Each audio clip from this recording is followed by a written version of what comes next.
En Afrique du Sud, un accord a été signé entre Mediclinic International et Energy Exchange pour un achat d'énergie renouvelable de 152 millions de dollars. C'est ce qu'ont annoncé les deux entreprises ce vendredi 3 septembre. Cet accord permettra la réduction de la consommation d'énergie, mais aussi de permettre l'introduction de nouvelles technologies. Cet accord permettra également au groupe Energy Exchange d'atteindre ses objectifs de neutralité carbone d'ici 2030.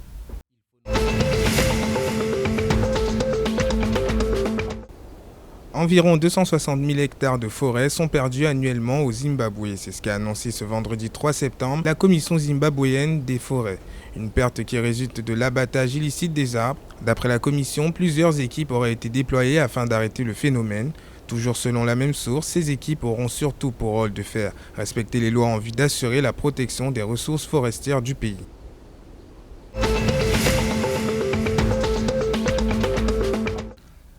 Au Malawi, l'autorité de régulation de l'énergie compte améliorer les mini-réseaux dans le pays. L'objectif du projet initié à cet effet serait à la fois de permettre la réduction du déficit en électricité, mais aussi d'assurer un approvisionnement adapté en électricité dans le pays. L'autorité de régulation a également pour but de normaliser le secteur de l'énergie et d'attribuer des licences aux entreprises énergétiques.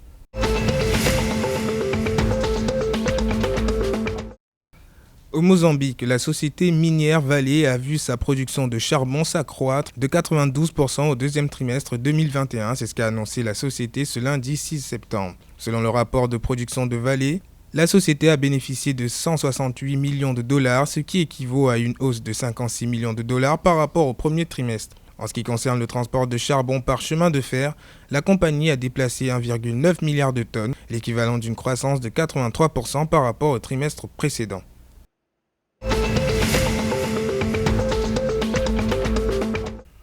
La croissance de la production mondiale de diamants sera portée par le Botswana, c'est ce qu'a annoncé le cabinet de recherche Global Data. Selon son rapport, la compagnie Debswana compte produire 23 millions de carats d'ici la fin de l'année 2021 par rapport aux 16,6 millions obtenus l'année dernière. Malgré la pandémie de coronavirus qui sévit dans le pays, la production de diamants devrait augmenter de 37% et de 26,3%, que ce soit au Botswana ou d'autres pays comme l'Angola.